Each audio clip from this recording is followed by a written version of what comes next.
Hi hello नमस्कार friend. तर सगळ्यात आधी सगळ्यांना श्री शिवाय नमस्तुभ्यं. तर चला आपण बनवूया मुरमुऱ्याचा चिवडा. जे की सगळं साहित्य आणलेलं होतं. त्यात कढीपत्ता, लसूण, मिरची, हिरवी मिरची, कोथिंबीर आणि सगळे मुरमुरे आणि चिवडा घेऊन आले होते.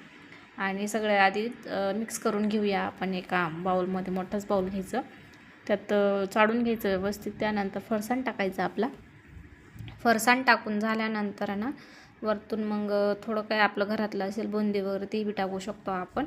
आणि हे झालं होतं सगळं टाकून मग नंतर आता तळायला घेऊया आपण.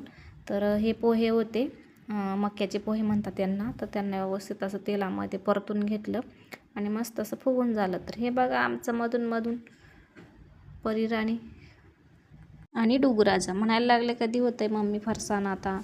तर मग बघा आता बनवायचं तर चाललं कधी होणार म्हणे. आता होणार, वेळ तर लागणारच ना बनवायला.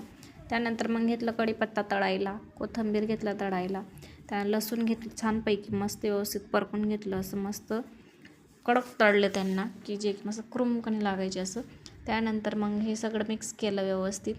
आपले चणे पण होते बरं का त्यात, भाजलेले चणे. त्यानंतर इकडे घेतलं होतं मीठ, तिखट, हळद आणि यांना चांगलं तेलामध्ये परतून घेतलं आणि सगळं त्यात एकजीव करून घेतलं. आणि एकजीव करताना ना चम्मचने नाही होत नसेल ना तर मग हाताने करायचं एकजीव पूर्ण.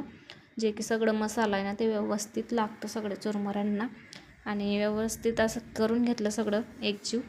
बघू शकतात व्हिडिओला दाखवल्याप्रमाणे. आमचं बघा डोगं मध्ये झालं ना मम्मी आता दे ना मला, कधी देते खायला. आता झाला बघ फायनली. नंतर मग फायनल झालं, नंतर त्यांना दिलं मी खायला.